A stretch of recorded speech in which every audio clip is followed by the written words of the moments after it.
అందరికీ నమస్కారం. ఆషాఢ మాసంలో మొదటగా వచ్చే పండుగ తొలి ఏకాదశి. ఈ తొలి ఏకాదశికి విష్ణుమూర్తికి ఇష్టమైన నైవేద్యం పేలపిండి.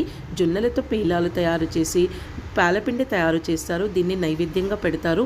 ఉపవాసం ఉన్నవాళ్ళు కూడా దీన్ని తీసుకుంటారు. ఇది ఎలా తయారు చేయాలి అనేది ఈ వీడియోలో వివరంగా వివరించాను ఫ్రెండ్స్. వీడియో అయితే ఎక్కడ స్కిప్ చేయకుండా చూడండి. నేను ఈ పేలపిండి చేయడానికి 1 కప్పు జొన్నలను తీసుకున్నాను. చెదారం ఏమీ లేకుండా చూసుకొని ఒక గిన్నెలో నీళ్లు మరగబెట్టి ఆ నీళ్ళల్లో వేయాలి. ఎక్కువసేపు కాకుండా కొద్దిసేపు, అంటే ఒక పొంగు వచ్చే వరకు ఉడికించి జల్లీలోకి తీసుకోవాలి. ఒక్క పొంగు వచ్చే వరకు ఉంచి ఈ జొన్నలన్నింటినీ కూడా ఈ జల్లీలోకి తీసుకోవాలి. నీళ్ళన్నీ ఓడే వరకు ఉంచాలి. ఈ జల్లీలో నీళ్ళు ఓడిన తర్వాత ఈ జొన్నలన్నిటిని ఒక కాటన్ గుడ్డ పైన ఈ విధంగా ఆరపోసుకోవాలి. జస్ట్ తడి లేకుండా ఆరే వరకు ఉంచితే సరిపోతుంది. ఈ విధంగా పల్చగా నేర్పడం వల్ల తడి లేకుండా త్వరగా ఆరుతాయి. ఈ ఆరిన జొన్నల్ని తీసుకోవాలి. స్టవ్ వెలిగించి ఒక మందపాటి కడాయిని పెట్టుకోవాలి. అల్యూమినియందైనా పర్వాలేదు, ఇనుప కడాయి అయినా పర్వాలేదు. ఈ కడాయి వేడయిన తర్వాత స్టవ్ హై ఫ్లేమ్లోనే ఉంచుకోవాలి. ఈ ప్రాసెస్ అంతా కూడా హై ఫ్లేమ్లోనే ఉంచుకొని చేయాలి. కొద్దిగా జొన్నల్ని ఇందులో వేయాలి. మనము ఆల్రెడీ ఆరబెట్టుకున్న జొన్నలు ఉన్నాయి కదా, ఆ జొన్నల్ని తీసుకోవాలి. అవన్నీ తడి లేకుండా చూసుకోవాలి. ఆ తడి లేని జొన్నల్ని కొద్దిగా వేసుకొని ఈ విధంగా గరిటెతోటి కలుపుకోవాలి. కొద్దిగా పేలాలు అయ్యే టైంకి దానిపైన నేను ఒక గుడ్డ కప్పి తీస్తాను. చూడండి, పేలాలు అవుతున్నాయి కదా. ఇవి ఈ విధంగానే ఉంచేస్తే పేలలన్నీ బయటపడిపోతాయి. అందుకని నేను ఒక కాటన్ క్లాత్ని తీసుకొని ఈ విధంగా కప్పుతున్నాను. అప్పుడు పేలలన్నీ కూడా బయటపడకుండా చక్కగా వస్తాయి. ఓన్లీ కాటన్ క్లాత్ని మాత్రమే తీసుకోవాలి. పాలిస్టర్ అలా తీసుకున్నామంటే కడాయికే అంటుకుంటుంది. అందుకని కాటన్ క్లాత్ని తీసుకోవాలి. మధ్యలో ఈ విధంగా కలుపుకోవాలి. హై ఫ్లేమ్లో ఉంది కదా, అందుకే సెక తగులుతుంది. మెల్లిగా గరిటెతో కూడా ఇలా అనుకోవచ్చు.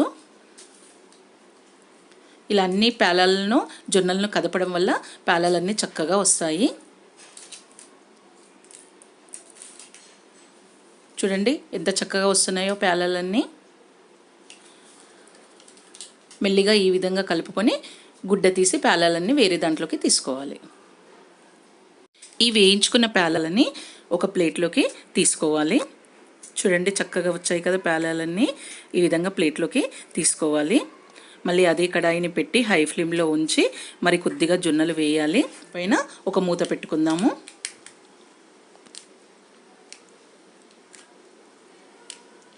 ఈ విధంగా మూత పెట్టి కూడా పేలాలను వేయించుకోవచ్చు. గుడ్డతో కూడా చేసుకోవచ్చు. ఈ విధంగా మూత పెట్టి కూడా చేసుకోవచ్చు. వీటిని ఎంబడే తీసేసుకోవాలి, లేకపోతే మాడిపోతాయి. మూత తీసి పేలాలన్నింటినీ ఒక ప్లేట్లోకి తీసుకోవాలి. చూడండి పేలాలన్నీ ఎంత చక్కగా వచ్చాయో. అక్కడక్కడ కొద్దిగా జొన్నలు ఉన్నా కూడా మిగతావన్నీ పేలాలుగా వచ్చాయి. మనం ఈవినింగ్ కూడా కారం ఉప్పు కలుపుకొని స్నాక్స్ లాగా కూడా తీసుకోవచ్చు. మనం వేయించుకున్న పేలాలు ఉన్నాయి కదా, ఆ పేలాలన్నీ కూడా ఒక మిక్సర్ జార్ తీసుకొని అందులో వేసి మిక్సీ పట్టుకోవాలి. ముందైతే రోట్లో వేసి దంచేవాళ్ళు. చూడండి మిక్సీ పట్టేసాం కదా. ఈ పేలపిండి అంతా ఎంత చక్కగా వచ్చిందో. చాలా స్మూత్గా కాకుండా కొద్దిగా బరకగా ఉండే విధంగా తీయాలి. ఒక అరకప్పు ఎండు కొబ్బరిని తీసుకొని సన్నగా తరిగి మిక్సీలో వేసుకోవాలి. కొబ్బరి మిక్సీ పట్టుకున్నాం కదా, అందులోకి 3 యాలకులను వేయాలి. 1 కప్పు జొన్నలు తీసుకున్నాను కాబట్టి 1 కప్పు బెల్లం వేస్తున్నాను. ఒకవేళ స్వీట్ తక్కువ అనిపిస్తే కొద్దిగా బెల్లం యాడ్ చేసుకోవచ్చు. ఈ బెల్లం అంతా మిక్సీకి అంటుకుంటుంది కాబట్టి కొద్దిగా ఒక 2 చెంచాల పేలపిండి వేసి మిక్సీ పట్టుకోవాలి. చూడండి కొబ్బరి, బెల్లము, యాలకులు వేసి మిక్సీ పట్టుకున్నాం కదా, అప్పుడంతా ముందు పట్టుకున్న పేలపిండిలో వేసి కలుపుకోవాలి. ఈ పేలపిండిలోకి కొద్దిగా ఆవు నెయ్యి కలుపుకోవాలి. ఎందుకంటే విష్ణుమూర్తికి నైవేద్యంగా పెడుతున్నాం కాబట్టి ఆవు నెయ్యి వేస్తే చాలా శ్రేష్టము. ఈ ఆవు నెయ్యి వేసుకొని బాగా కలుపుకోవాలి.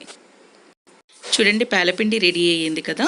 ఇది ఒక డబ్బాలో స్టోర్ చేసి పెట్టుకోవచ్చు. వారం 15 రోజుల వరకు చాలా బాగుంటుంది. ఇంట్లో పిల్లలు పెద్దలు అందరూ తినొచ్చు. ఆరోగ్యానికి ఎంతో మంచిది.